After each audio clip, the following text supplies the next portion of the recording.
Guys, welcome back to my YouTube channel. Thank you so much for tuning in today.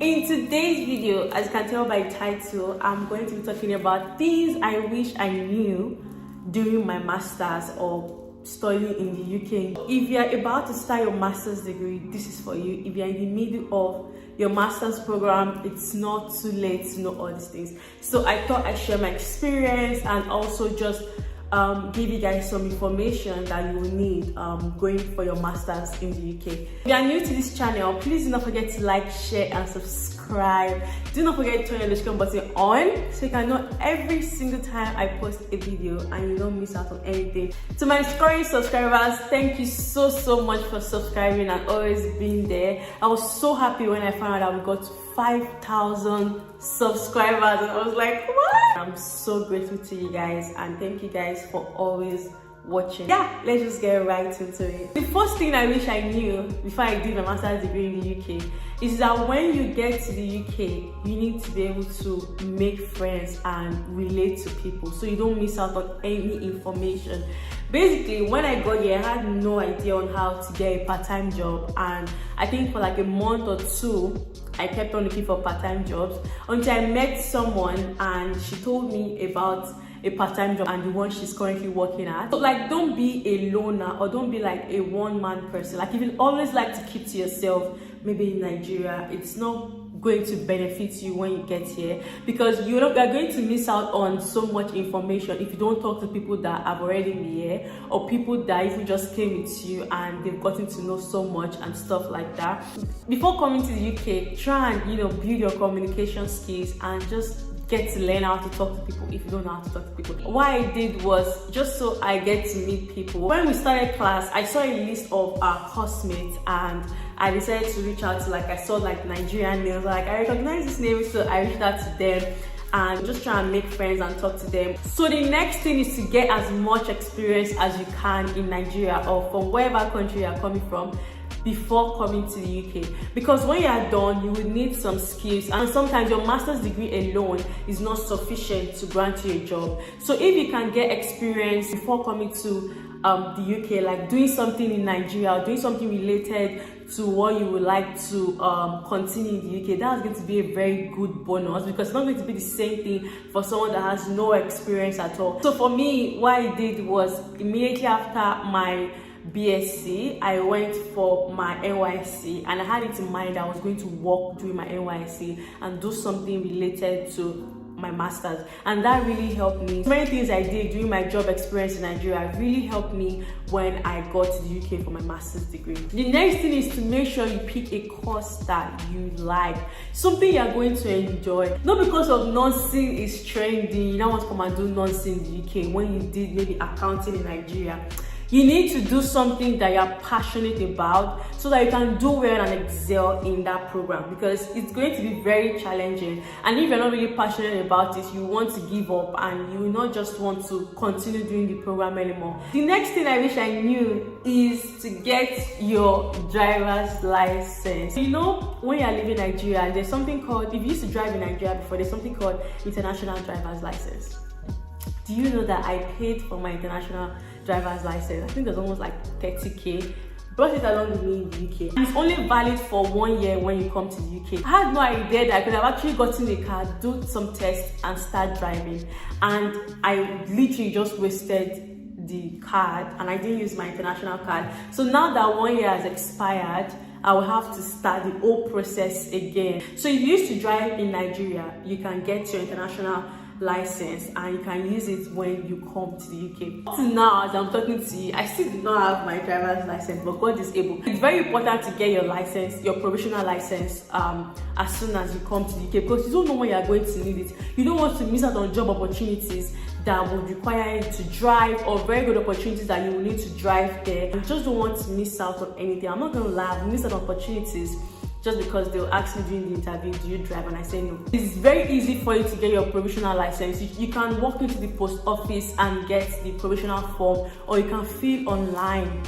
My advice is for you to fill online, because I don't know what sense me to walk into the post office to go and pick provisional license that up to now I've not still gotten. So doing your provisional license online is faster than doing it on paper. The next thing I wish I knew is about travel. So for instance, if you want to travel to another country, let's say you want to travel to Canada now, and you have to apply for visa, it's very easy for you to get that visa as a student, because you're a student and they know that, okay, you like something is holding you back in the UK. The process is different when you are done with school. So as a student, you have a very good edge when it comes to applying to other countries for their visitors visa. When you want to travel, you can ask your school for a letter and they're going to give you, I can't remember what the letter is called, but basically the letter just says, you know, that you are actually a student of the school and you are going to come back, blah blah blah.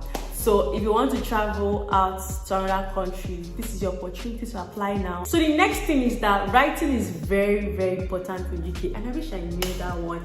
My whole program, I didn't write exam. All my exams were writing. If you are coming to the UK and you don't know how to write, you know, you might find this difficult. So in UK, it's very strict when it comes to writing. They have their rules and they have their requirements. So before coming to the UK, I would advise you check what your course entails. Look at the courses you are going to do each semester. Try and read up about it, and also study how to write. Even if you had very good experience, you've been working in Nigeria, you come here to do your master's degree, you're still going to write. My school, there's a part that says student help or something like that, so they help with academic writing, and they have so many articles on how to write, videos, and you can check if your school has that, or you can also check YouTube, check online on how to write effectively UK style.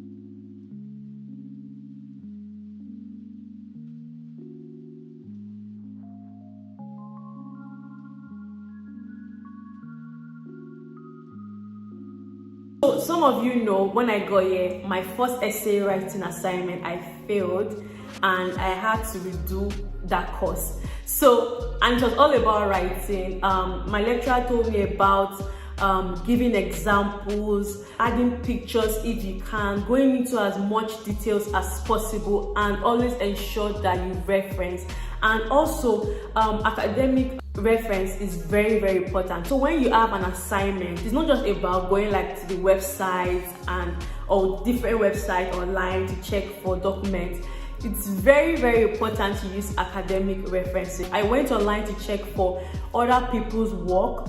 There are places you can check for other people's dissertation and essay assignment to see how they write, and just so you could get yourself into that space. And it's very important that you don't copy anybody. So even if you go online and you know you get maybe inspired by somebody else's work, you need to make it your own. Like, don't just dub somebody's work and put it in your assignment, because you are going to fail. You're going to fail.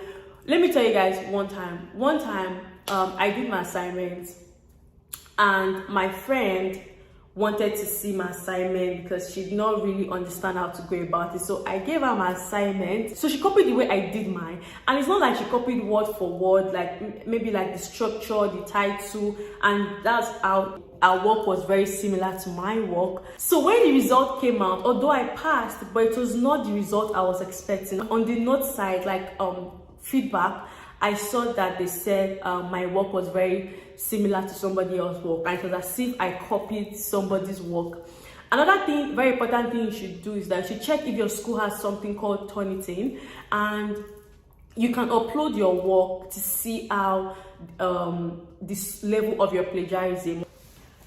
Another thing I wish I knew. So one day I was working, doing my part-time job. This guy, an international student, he told me that have I gotten support money? And I was like, what do you mean support money? It was like the school gave out money to some people that needed support. How do you get that? So you know, when you're filling out your personal information on your portal, maybe you're applying to the school, you're filling out your personal information. There's a place that asks, are you a carer? Like, let's say you're looking after other people, or it doesn't even have to be strangers, like your siblings, like maybe you're the firstborn and you're looking after some people. I would say you should tick yes, you're a carer. This guy was the firstborn and he was looking after his other siblings at home, and he got the money that they were giving out to people to support them. Another thing is that you should always check your school website for financial support and advice. So sometimes you might not know, like now during the COVID period, I got £1,000 for support. It could be towards your rent, or it could be just to give you the cash. So you need to check your school website. You have so many types of support. Maybe you lose someone or something just happened to you. You can speak to them, or you can also check the support they have available and apply for it.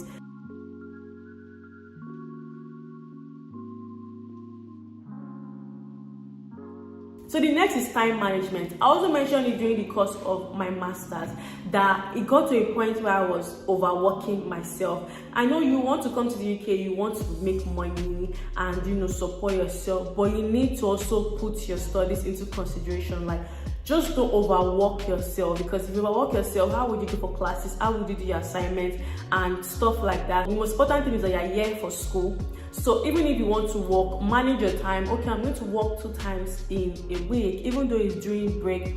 I'm going to work 2 times or 3 times in a week, and I'm going to use this remaining time to study or to do my assignment, just so you don't get carried away. Another very important thing is that if you are coming to the UK and maybe your course has a placement or dissertation, if it has a dissertation, you need to start thinking of your topic. Let's say you come in September and your dissertation is next year September. You need to start thinking of the topic you are going to do before that time, because during that time your supervisor is going to ask you to send, like, I think 5 topics or something, and both of you will pick. Or I didn't do dissertation, so I don't really know the process, because I was really bent on doing placement. And because I was so bent on doing placement, when I came that September, I had a call with my dean and just asking about placement, and he gave me some advice and told me to always be very current with the school job site. So the school has a job site, and to also check if your school has that job site. You can get a lot of part-time jobs there. You can also get placement there. That was where I got my placement, and that was where I also got Barclays job offer. So I don't know about other schools, but Barclays do placement. You just need to be very active on the job website. Those placements, even though they are looking for somebody in September, it might already be up on the website in January. So you need to start applying at least before you finish your course. Another very important thing you should know is that the lecturers are here for you. The lecturers are here for you. You are paying money, so use these lecturers as much as you can. And when I say use, I mean use their time. Even after every class, if I'm not so sure of what this guy just explained, or I just don't understand the assignment he gave me, I will send an email to him that can I know when he's free, so I can set up a call with him. The next thing is to prepare for your mental health. So when you come here, obviously, especially if you don't have family here, it could just be sad. You might just be facing some challenges during school. It could even be financial challenges, or even like you're not just doing very well in your course and you're just going through some things. Some schools, they provide support for your mental well-being. Even if they don't provide support for you, you need to be able to take care of yourself. Take some time off when you take time off. Relax, get enough rest. So basically, it's good for you to reach out to people that have done your program before. Don't disturb them too much with questions. Obviously, this is someone that has done the course before. You want to be able to ask them questions. How did they go about this? You're so confused and you just need help. And if they're free, they'll be able to help you. But it's not like you're bringing your assignment to say, oh, can you do this assignment for me? You want to do your assignment by yourself, or you're just asking for directions, and because they've done it before. You can find people that have done your program through Facebook groups, or you can check hashtags on Instagram. I found this girl hashtag on Instagram, and that was how I reached out to her. The next thing is for you to have study groups. I've said this time without number. You need study groups. When you go for classes, I think I only went for classes like 3 times because of COVID, but when you go for classes, talk to people there, try and get their phone number and just eat them up. Oh, have you done your assignment? Do you want to do it together? Do you want to discuss it together? And people will study together, meet at the library and do your assignment together. Involved in other uni activities. Guys, there's this website called International Society. I think the website belongs to University of Manchester. That website, you may also check your school if they have that. that like international website. Not just Nigerians, like other people from different parts of the world that are coming to the UK and they have nobody, and they just create like a society for you. They do a lot of activities like maybe tour, you can do like day travels, and when you do day travels, obviously you get to meet other people in school and stuff like that. So I did not really have access to that because of COVID, but you can. I'm also going to put the link in the description box. You can sign up. It's free to sign up. Another important thing is that master's degree is not like it's not the way things are in Nigeria. So you know, in Nigeria, if you don't do your assignment, they are calling you, this guy, you've not submitted your assignment up to now. They don't do that, so they don't have your time. Their one is just to get your assignment and mark it.